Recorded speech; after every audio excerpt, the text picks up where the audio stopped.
and I'm going to start it in 3, 2. I'll wait a few elephants.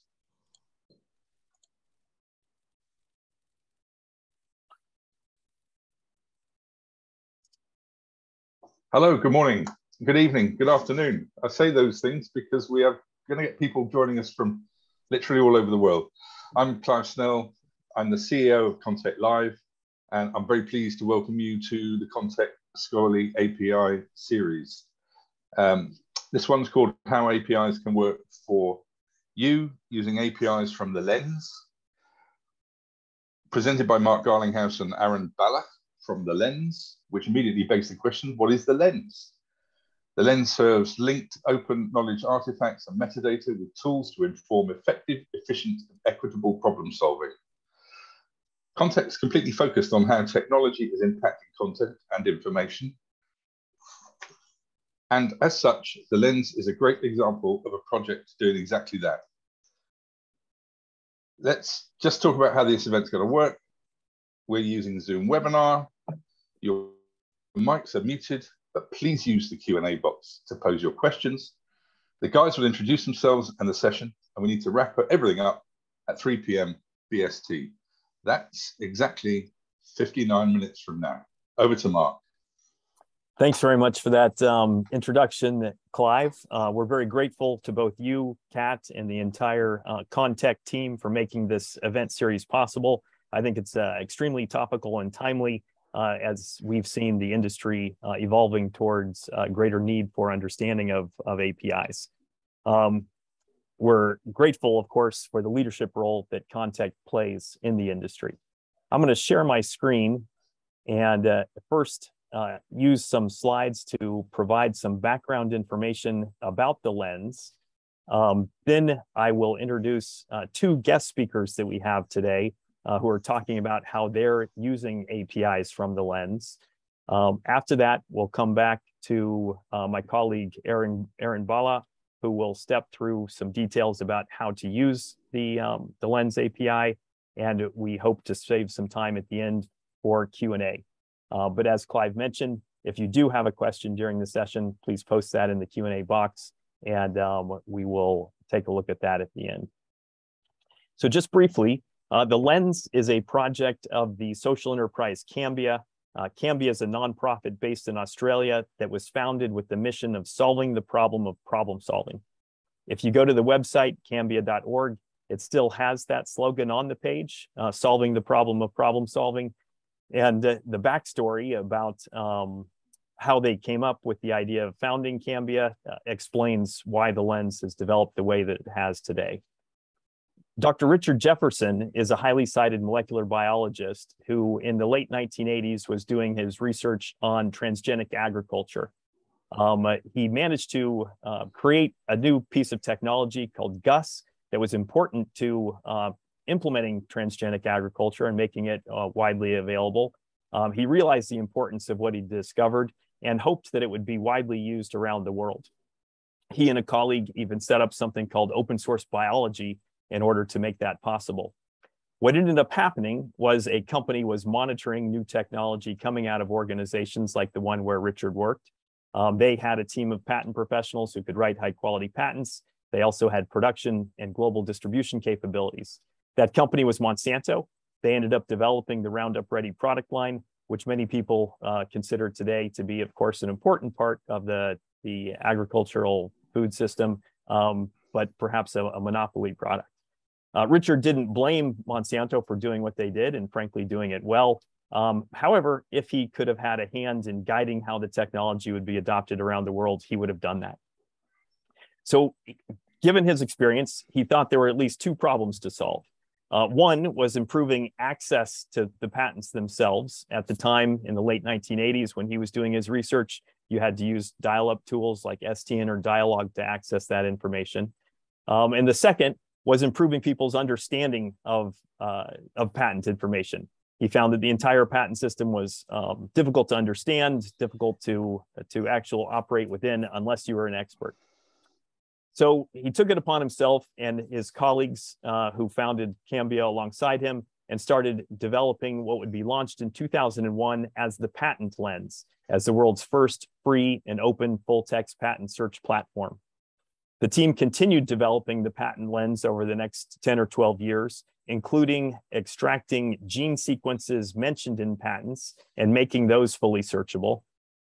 And then in 2014, based on requests for users for non-patent literature alongside the patent information, they ingested scholarly literature metadata, linked it to the patents, and rebranded the entire platform as just the lens instead of the patent lens. The platform's been up and running for over 20 years with financial support from philanthropy and differentiating itself from other platforms that may appear to be open. The lens is 100% privacy and confidentiality assured. Our users are not our customers. Our users' profiles and the users' search terms are not part of our business model. There are two data sets that form the lens content. That's the scholarly data and the patent data. The scholarly data is a data set of about 245 million scholarly records, which are ingested from a number of different sources. Those key sources include Microsoft Academic, Crossref, PubMed, and Core. The lens started ingesting OpenAlex content earlier this year as a replacement to the Microsoft Academic dataset that ended production at the end of last year. In all, we have about 120 million peer-reviewed journal articles, and we extract about 1.9 billion references in order to create our scholarly reference counts. On the patent side, we have about 140 million patent records. Those come from 106 jurisdictions with full text patents from USPTO, EPO, and WIPO. We top up to 106 with bibliographic information. I mentioned earlier that we extract gene sequences from the patents, and we have over 400 million sequences that are fully searchable by the users. With those two content sets, we make the content available through a web platform, lens.org, as well as through the API. Today's session will focus on the API, of course, but I wanted you to be aware that if you'd like to go in and take a look at the lens and some of the data, you're welcome to do so through the web platform. And Aaron will talk in his session about how you can request a trial of the API. The Lens API, there's 3 different data sets that you can get from the Lens. 2 of those are accessible through the API. Those are the patents and the scholarly works. The third data set is the gene sequences. That's in a bulk data file that we call PatSeq. So why use the API? And why did the Lens decide to create the APIs at all? This was really user-driven. We realized that people were using lens.org, the web interface, and had use cases that could not be served by the web interface. They were doing complex searches. They wanted to do programmatic searches to automate their own workflow on their side. So we released the first API in 2000 and the patent API in 2021, and we've been operating with those and improving those ever since. Some of the use cases for programmatic access to the Lens include what you see here on the screen. In general, as I mentioned, it's any use case that cannot be fulfilled with the lens.org platform. But what we see a lot of people doing is using the API to fill a data set that they have that showcases research output and patent portfolios. We see this both from universities as well as from companies who are putting that information on their websites, for example. We also partner with one publisher who wants to highlight how their the papers in their digital library have been cited by patents. We work closely with a couple of groups who use the API for systematic reviews and evidence synthesis. We'll hear from one of the groups we partner with, Neal Haddaway's Citation Chaser, who built the systematic review automation tool and released that last year. We work with a number of different user group types. Those include universities, publishers, government research institutes, and R&D intensive corporations. In addition to those use cases that I mentioned earlier, the Lens also has a program to partner and support third-party developers of apps, many of whom want to make an open app. We also work with groups that are developing apps for their internal use. The different tools that we support today include 2 network visualization tools, VOS Viewer out of the Netherlands and SiteSpace out of Drexel University in the US. We work with a couple of different systematic review providers. We'll hear from Citation Chaser in a few minutes. SpiderSite was developed at Bond University in Australia, and Bibliometrics has filters also to use the Lens data. We partner with a group in the UK that built 2D Search as a visual search tool that uses the Lens content alongside other sources. And there's one reference management tool that we're collaborating with called BibFix. We're in discussions with a number of other providers. And of course, if you're interested in creating an open app, we're happy to speak with you. So we have 2 guest speakers today. The first, Chad Shearer, is the Deputy Research Director at the Global Institute on Innovation Districts. He'll talk about how GIID uses the Lens API. And after he speaks, we will turn it over to Neal Haddaway. Neal, unfortunately, was ill and couldn't be with us live, but did provide us a video of his presentation. So with that, Chad, I will hand it over to you. Great, thanks, Mark. I'm happy to be with everybody today. The Lens has been a huge and powerful tool for our research, and I'm pleased to be able to kind of share our use case with you all. As Mark said, I'm Chad Shearer with the Global Institute. Share my screen. There we go.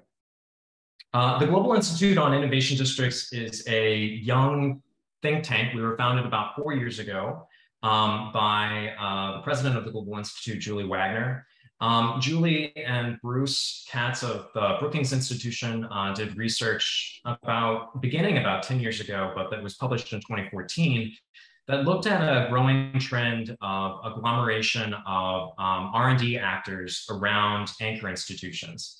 And I think a quintessential example of this is Pittsburgh, Pennsylvania in the United States, where you've got Carnegie Mellon University and the University of Pittsburgh, which together are maybe the largest or the second or third largest constellation of research and development expenditures in the United States.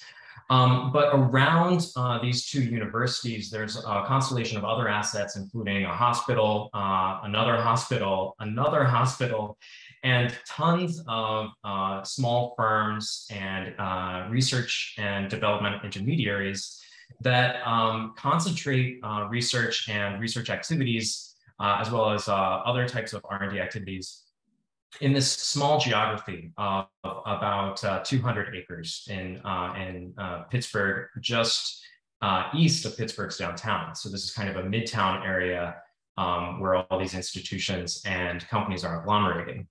And what Julie and Bruce recognize is that there's a ton of economic, intellectual, and political power that's being concentrated in these small geographies.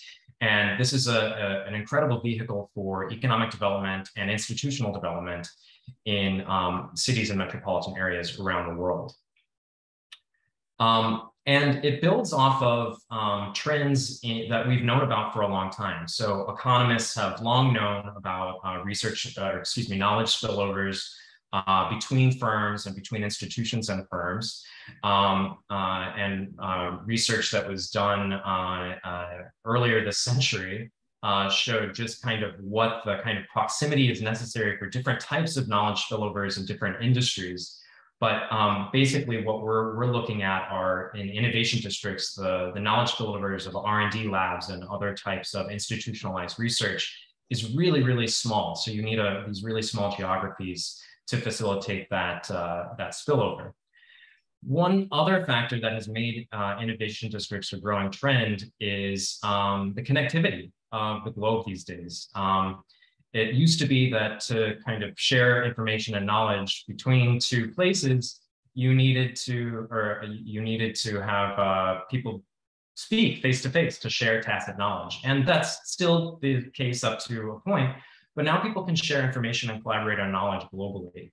And rather than making place irrelevant, that has actually made place more powerful, because the more people you have concentrated, the more expertise you have concentrated in these innovation districts, the greater access the district and the surrounding metropolitan area have to a global web of knowledge. This map that's on this slide is showing the research connections from the city of Amsterdam, all of the different places that the city collaborated with over a 10-year period. And this is, I'll mention, is actually powered off of data that we gathered from the Lens API, looking at the City of Amsterdam scholarship. But it shows just how integrated the global kind of world of research and development, and especially academic research, has become. And so innovation districts are kind of piggybacking off of the power and the access to information that they have now. My work as the research director at the Global Institute is really more oriented towards identifying the research and development strengths of each innovation district, and advising institutions, companies, and groups of institutions and companies about how those strengths in R&D can be leveraged to chart a new path for the future. And the way we do that is talking about research specializations, research convergence, and how R&D strengths can be used to attract strategic partners in research and development to these districts. This has been something that I've been doing since I joined the Global Institute in 2020 at a small scale. This year, we launched something that we're calling the Global Network of Innovation Districts, which involves 23 innovation districts all over the world.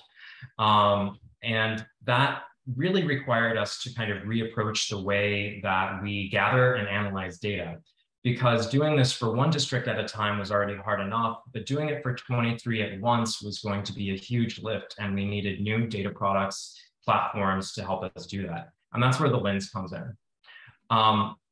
What we're doing for this research that we're delivering to our districts in our global network is doing a ton of data gathering and analysis using dozens of data products.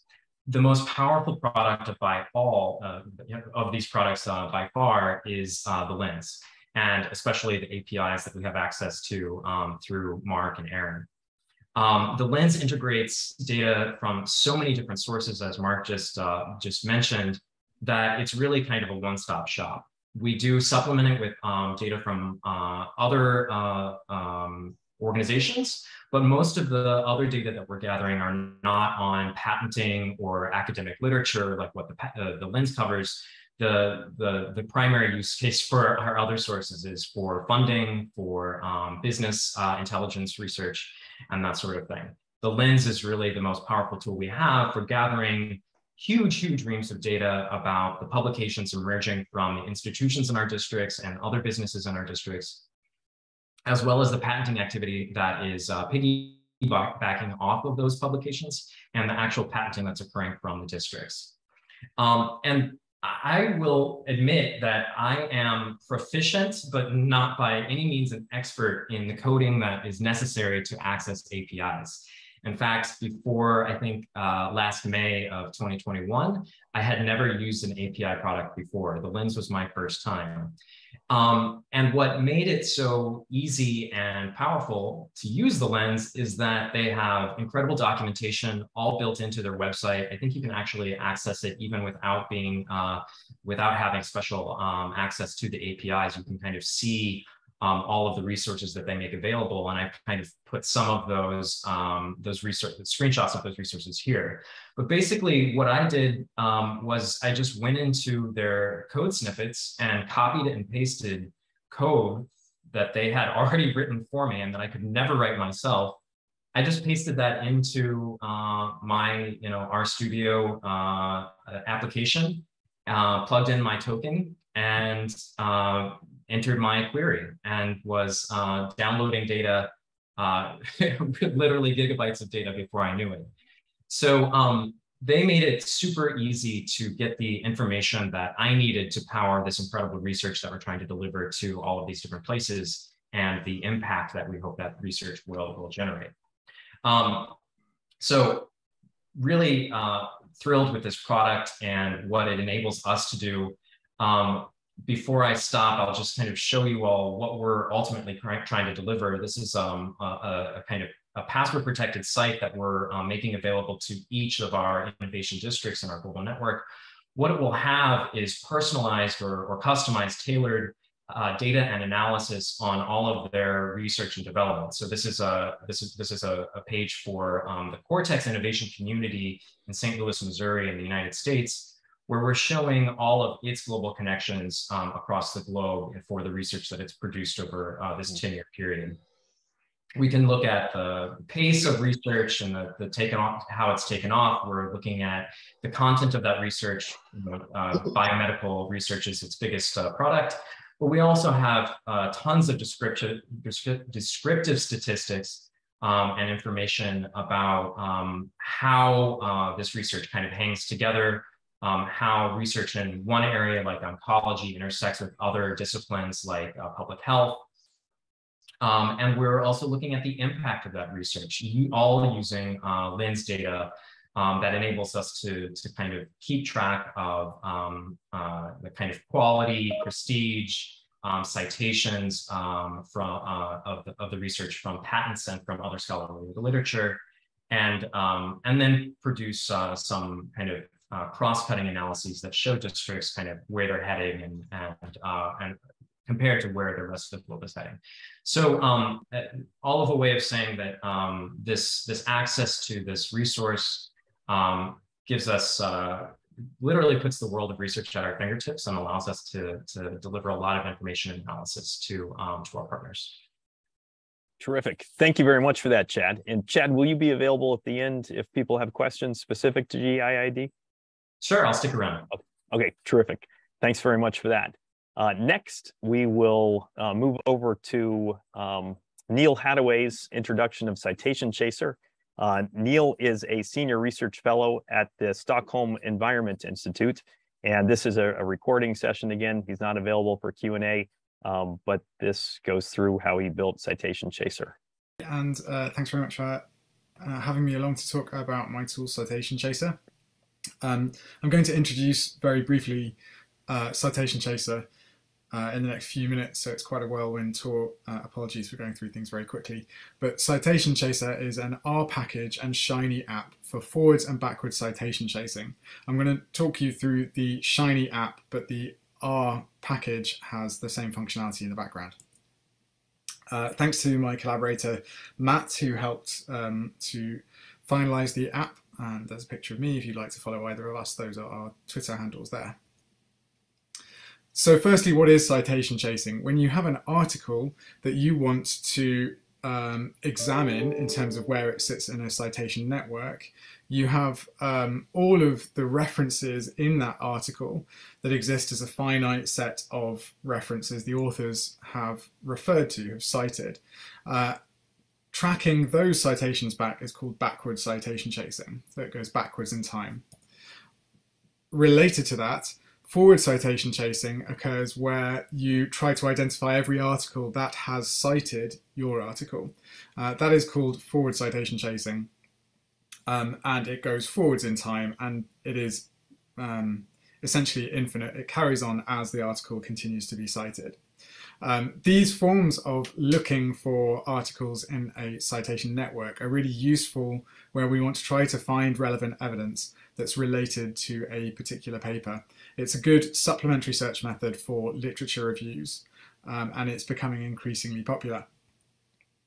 Some of the challenges for citation chasing have been that there is a very unclear set of standards around how you should best conduct citation chasing in a systematic review, for example.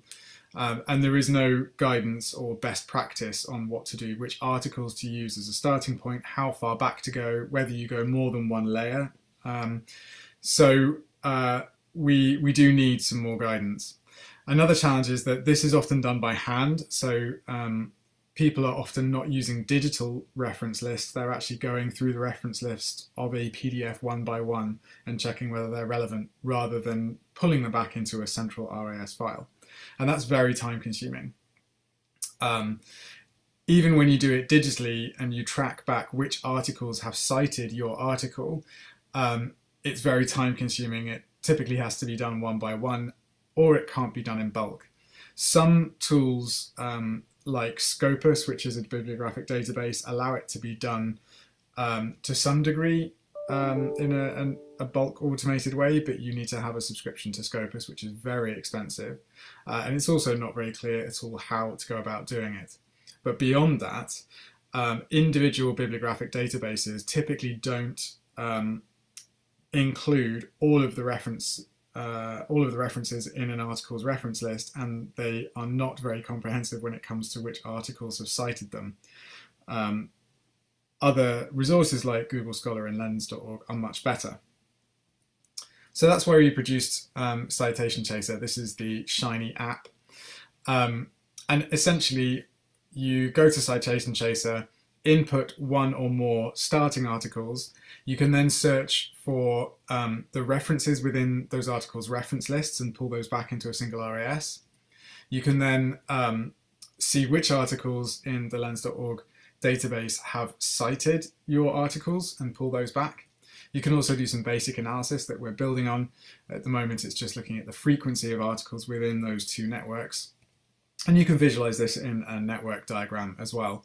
Again, this is something we're working on. It's just an interesting thing to visualize, but isn't something that you can really interrogate in a lot of detail just yet. And there are two use cases that we built. The first use case is direct article input. So if you go to the article input, you can, as you see here, you can either input a range of different identifiers. So DOIs, PubMed IDs, PubMed Central IDs, Microsoft Academic IDs, Core IDs, and Lens IDs. And you can search these together simultaneously. You can also upload a list of identifiers as a CSV file. The CSV file needs a standard format so that you can identify the type of ID as well as the ID, but there's a sample file available to show you how to set that up. And any RIS file that has DOIs in it will allow Citation Chaser to pull out present DOIs and search for them. And this is a link to the Shiny app, so you can manually put identifiers in that way. The second use case that we wanted to build for people who design tools to support literature review conduct is a referral. So here you can see we've made use of the query URL suffix. So if a developer adds the question mark and then the identifier type, they can then list a sequence of comma-separated identifiers and include multiple different identifiers. Here you can see DOIs and PMIDs combined, and that will then pre-populate a page in the app with your starting articles that you can then download as a single RAS file, or start the references, the backward citation searching, or the forward citation, the citations searching in Citation Chaser. So it uploads your starting articles automatically. And then you can see the number of references identified in Lens and the number of citations in Lens, just in this little summary diagram here. Some of the outputs are that you get your outputs as an RIS file, the articles you inputted, the forward citation chasing and the backward citation chasing results. You can have a look at how frequently single articles occur within the backwards and forwards citation network, if you're particularly interested in articles that occur frequently in that network. You can then visualize that and click on individual records in the network to check them out in Lens. One of the other outputs as well is a JSON output. And this is only in the R package, not in the Shiny app. But if you use all of this functionality in the same way in the R package, you can get a lot more data that's pulled back through the API as a JSON. You can see just a database formatted visualization of that. And there's a lot more rich data in terms of the authors and the authors' addresses and that kind of information. So thanks very much. If you want to check out the app, you can check it out on the Shiny apps. You can see the GitHub repo, and you can find the R package on CRAN.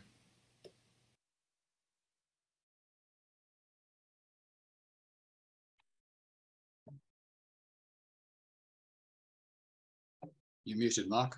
Thank you. Thanks, Neal, for that overview.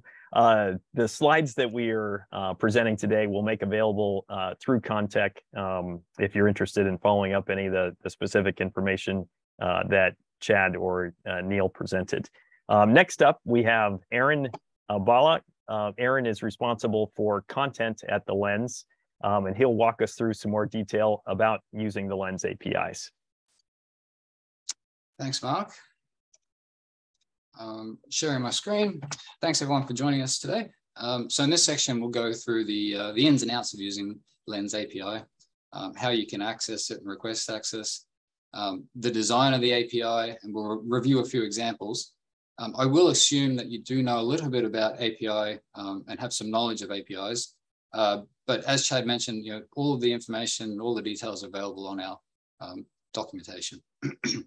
And of course, you can put questions in the chat. So first step in getting started is to request access. And you can request access from our API and data facility. As we go through, I'll demo a lot of the things we talk about. So you can come and request access from the Scholarly API and data. There's also the patents and the PatSeek, as we mentioned. To request access, you'll need to sign in if you have a Lens account already, or you'll need to register for a new account.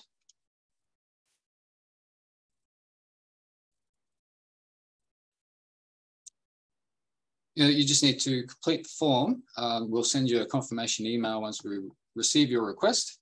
And once that's been processed and approved, you'll receive an email with details to, with links to the documentation and instructions for creating your token, which we can have a look at now. So I have already logged in, so I'm going to go to my subscriptions tab, which is where we create tokens, and I'm going to create a burner token for this demonstration.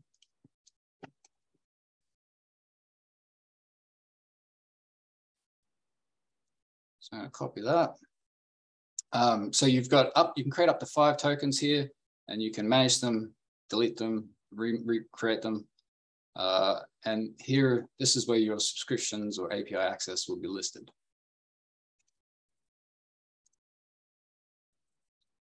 Next, we'll have a look at the documentation. So this is available from the website in the support link at the right top there. We've got API documentation.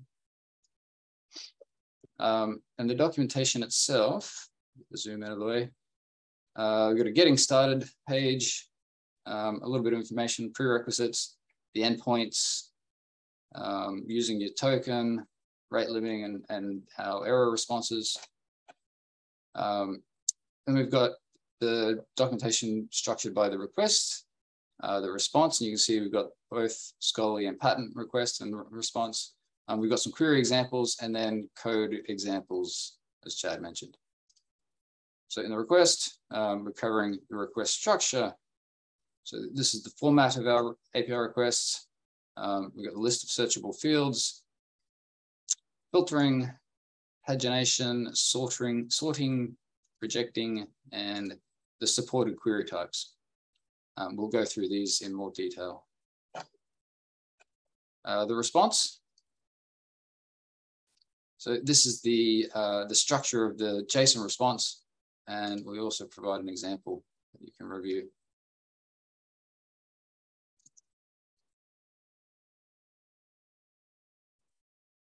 We also offer a Swagger UI to help you design your queries and test them out before using them in your scripts. So that's available through the from the documentation, Swagger UI. Lets you design both post and get requests. So we've got an example request here in JSON format, post, and I'm going to try it out. I'm going to authorize it using that burner token that we created earlier.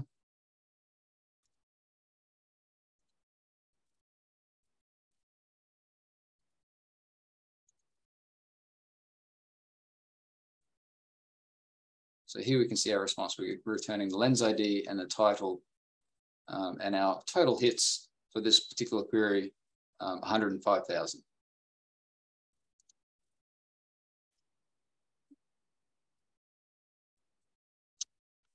All right, so in this slide, we're going to talk about the design of the API so that you get a bit of an understanding how the API works.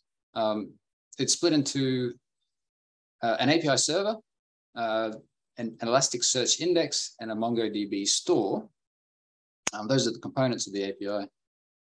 But it's designed to return individual scholarly work records based on our rather granular JSON format directly from the store. So at the moment, it's returning individual results, 1,000 up to 1,000 scholarly works at a time. The API doesn't currently support aggregation requests, but that's something we're planning on supporting in the future. So the API server parses the request from the user's client, and this is then, the query is then sent to Elasticsearch. We then cache those results and paginate through them to retrieve the individual records from the store, and those are sent back in the response. The query syntax we use is based on Elasticsearch query DSL. So the API supports all of the query functionality that Elasticsearch DSL supports. So that allows you to create fairly detailed and granular queries, requests. And it also supports all of the same search fields that are available through the UI. So this allows you to validate your queries, create a query that you want in the UI and replicate that in the API. With the response, as I mentioned, we provide individual records based on a granular JSON format. You can get up to 1,000 records per response, which means that you will most likely have to paginate through your results.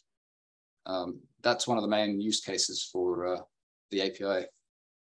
If you've got more than 1,000 results, you will need to use cursor-based pagination to retrieve the remaining results. Couple of suggestions on doing that to optimize your queries. We suggest projecting only the fields that you require or are interested in, and maximizing the number of results you return in each request to minimize the number of requests you're doing.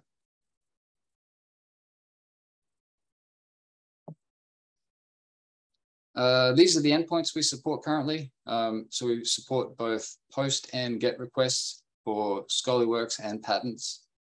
We have the data schema available through a get request as well. You can also check your API usage through a get request, and you can query collections, which you can create through the user interface using both post and get requests. And we'll have a look at that as a use case as well. So these are the types of queries that some of the types of queries that the API supports. Query strings being very useful for validating your queries against the UI. So a query string is simply the format, the query format that you use, the syntax that you use in the UI, put into a query string, into a string field. And to provide an example of that, so I've got this query here on deep learning publications, where the phrase deep learning is in the abstract, title, or keyword, and the publication was published between 2010 and 2020. So if I want to replicate that in the API, and I use Postman to do to stage my queries. So I'll use my query string example.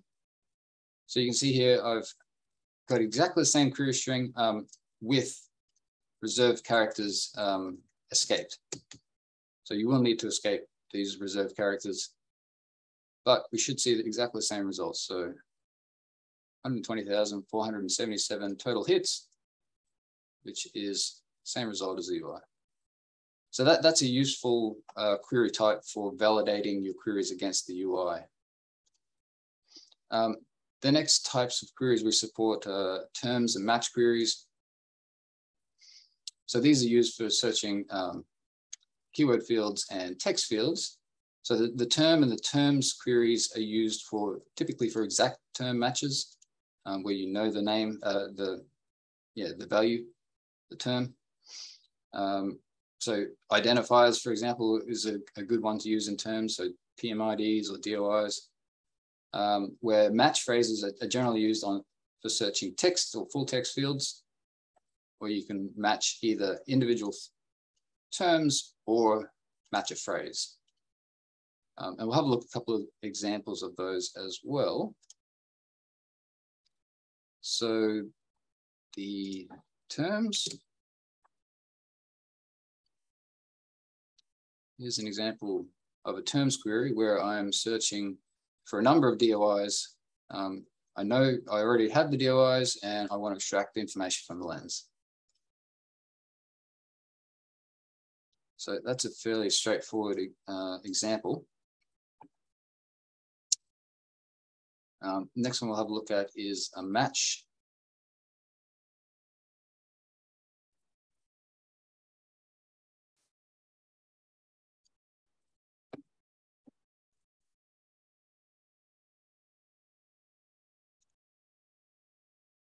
So here I'm using, no, that's not the right one.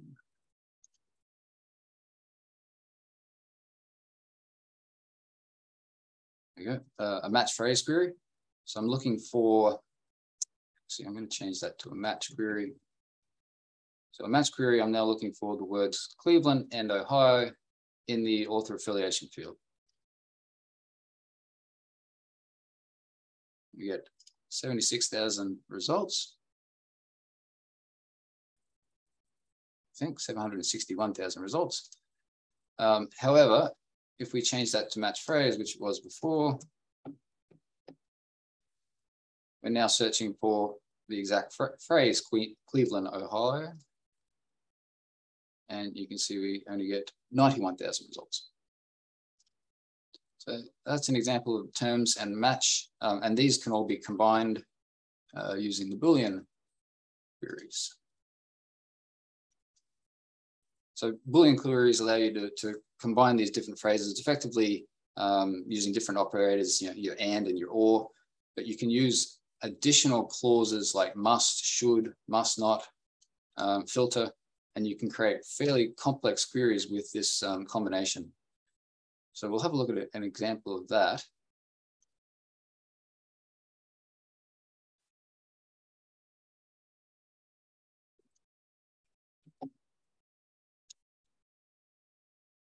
So here's an example of a Boolean query that has a combination of different types of queries. So we've got a match phrase looking for Johns Hopkins University in the affiliation field. We've got a match phrase on COVID in the title. We've got a range query here, which is looking for publications published greater than or equal to 2020. And we're looking at a term for publication type as journal article. And I'm wanting to include the lens ID, title, the date published, and the source title. So you can see that allows you to combine a number of different terms, and we can look at some more complicated examples, such as the phrase, not that one. Here's another Boolean example using a combination of terms and a filter with a matched phrase. So this is looking for, it's a must match across for any of these terms in the title and abstract, and it must be a journal article type.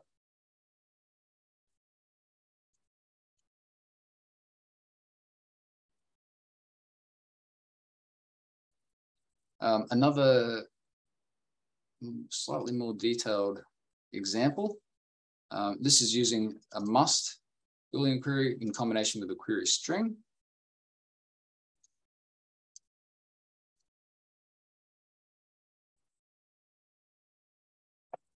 So it's looking for that exact phrase within the fields title, abstract, and full text.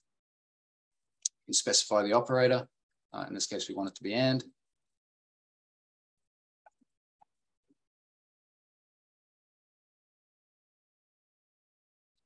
Here's another example of a Boolean query using should.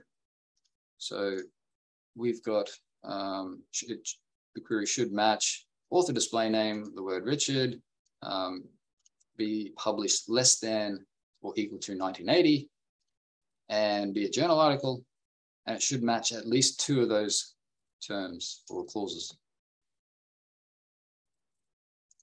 So you can see we get, I think that's 21 million results. I change that 2 to a 3, meaning we require a match on all 3 of those. We now get 196,000 results. So a few different ways you can combine queries. The Boolean allows you to combine a range of different clauses and create fairly powerful queries, as you can probably gather. Range queries, we looked at that, but effectively allowing you to look at ranges between usually dates. Pagination. So we touched on that.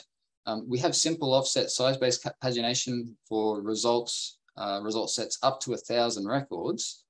However, most result sets are going to be more than 1,000, so you're going to want to use the cursor-based pagination in this case, which effectively just uses a scroll ID. And we can have a look at an example of that. So I've got a couple scroll queries. I'm looking for this query. I'm looking for open access publications that were created in 2022.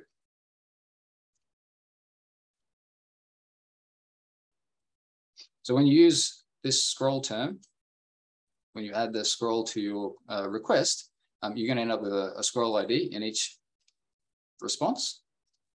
So effectively, all you have to do is send that scroll ID in each subsequent request, and that will return the next set of results. So in that way, you're scrolling through all your results. And we'll have a look at the code next to do that, samples.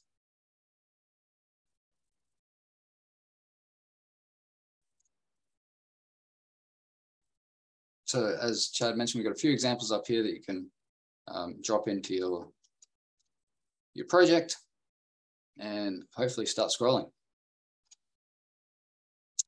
And finally, we've got, you can query collections. So if you're familiar with the user interface of Lens, you can create what we call collections, which are just collections of scholarly works or patents up to about 50,000 records. So this one is a collection of the CSIR India's scholarly works. And you can actually search within collections as well. So I can search within a collection for, let's say, I want to find all the publications in field of study, chemistry.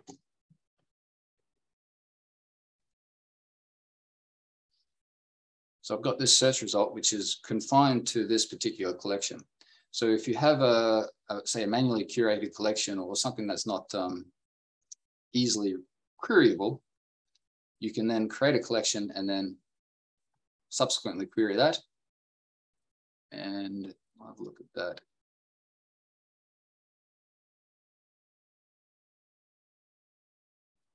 So this query is looking at the collection that we just looked at. So based on the identifier, and you can find the identifier either in the URL.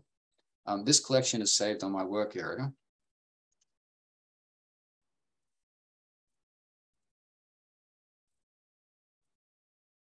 So you can see it's in the URL there, 189.987. So we want to search within this particular collection. So I've got that in my post, and I've used the exact same query string.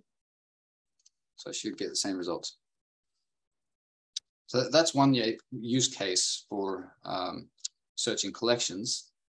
Another one that has been rather useful is to look for, to return all the citing scholarly works. So all the works that cite a particular collection.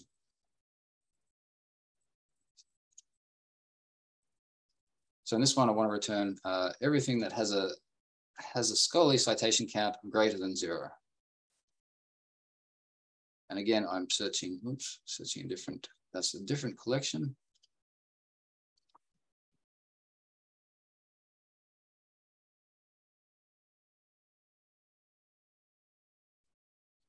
So now we're looking at all the scholarly works, looking for all the scholarly works in the CSIR collection that have been cited. So we've got 93,000. We go back to the user interface. I can use our filters just to validate that.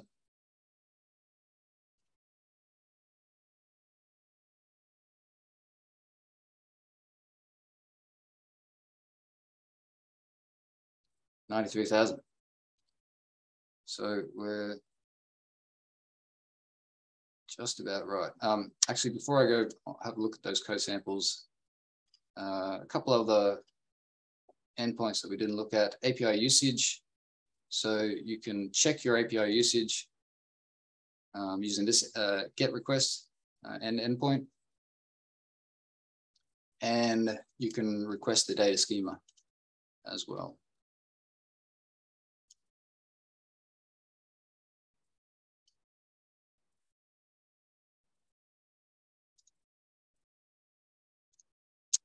And lastly, the code samples that we briefly touched on. This one is, I think, the one that Chad was using to scroll through your results. There was another useful one based on, I think it might have been actually Neal who helped us develop this one. And it's where you're doing cursor-based pagination, but where you're starting with a list of identifiers.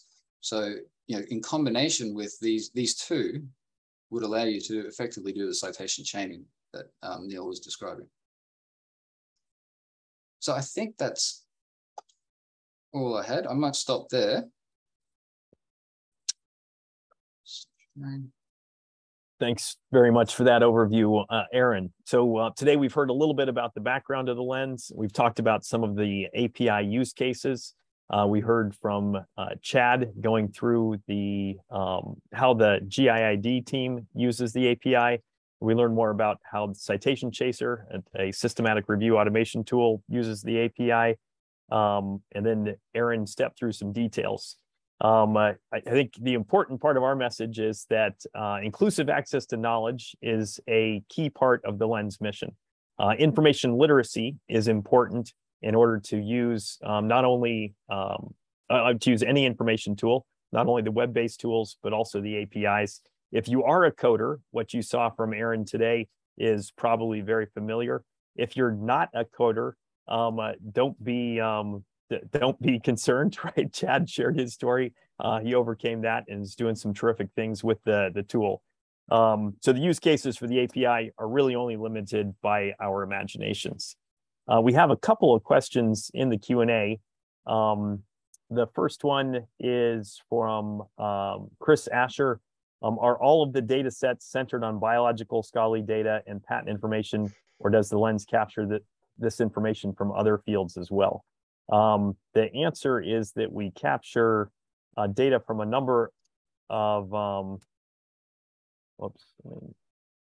different fields. You can convince yourself of this by going to the lens.org page. You could use the API and some of the things that Aaron showed you. A quicker way using the graphical user interface of lens.org is to first look at these sources that you see on the right side of the screen. Some of these sources are more multidisciplinary than others. Obviously, PubMed is very specific about its content coverage. But you can also use the filters that Aaron showed us. We can look at subject matter to take a look at each of the taxonomies that the Lens has ingested alongside the content sets. So if you look at fields of study, you could see all of the non-science fields that are included in the data set. The patents are on a separate platform, and of course the patent coverage is different in nature from the scholarly works. The second question is also from Chris. His question is it possible to add Orcid IDs to Citation Chaser? Could we pass that suggestion along to Neal Haddaway? That is a terrific idea. We will pass it along. The Lens are big advocates of open PIDs generally, and especially Orcid. We were, after the Nobel Prize announcements earlier this week, we pointed out, we shared searches on lens.org for each of the authors, and unsurprisingly, they're each prolific authors. And all four of them, the one from medicine and the three from chemistry, do have Orcid IDs. Unfortunately, not all of them. In fact, only one of them appears to do a really good job of maintaining it. So kudos to the Danish research system for making that happen. And we're happy to work with communities around the world to try to use Lens open data to support Orcid records. And we'll pass that question along, or that point along, Chris. Are there any other questions from the audience? You're welcome to post in Q&A, or I think you might be able to raise your hand and we could let you speak live. No, I don't think we can do that on this particular mark. Sorry, so you'll need to post in Q&A. But I mean, we are getting very close to time. I'm very conscious that people have given up a lot of time. I'd like to thank you. This is without question the most technically in-depth webinar event we've run. I think it's the beginning of something that we will pursue throughout the evolution of the scholarly API series that we're working on. And I've certainly had some personal messages during this that what you're talking about is very cool, even if people are struggling to understand bits of it. But just to wind things up, thanks to Mark, Aaron, Chad, and Neal for a fantastic presentation. It's created an extraordinarily good resource. For people who couldn't make it, this video will be sent to them, so they'll be able to have access to the whole piece, which will also find its way onto our website in the fullness of time. Yeah, let's draw a line under this one. If we do get any further questions from the participants, we'll pass them through to you guys. We obviously want to continue working with you guys. Let me flag up that this is a very significant part of a webinar series. The next one in the series, we're running on the 16th of November, and that's available to sign up now. And we'll be there discussing APIs for paper mill detection, which I think is a pretty hot topic right now too. So that's something for us all to look forward to. One final shout, something to look forward to, is our main event, ConTech 2022. That's coming up at the end of November. It's our main two-day event. It's online and it's in London face-to-face, and it's booking up very fast. So do please get along to our website to take a look at the program, take a look at the sessions, and hopefully we'd like to see as many as you in real life in London on the 29th to 30th of November. One final thanks to all of these guys. Thanks for joining, everybody, and have a good rest of the day. Goodbye. Thanks very much to the ConTech team.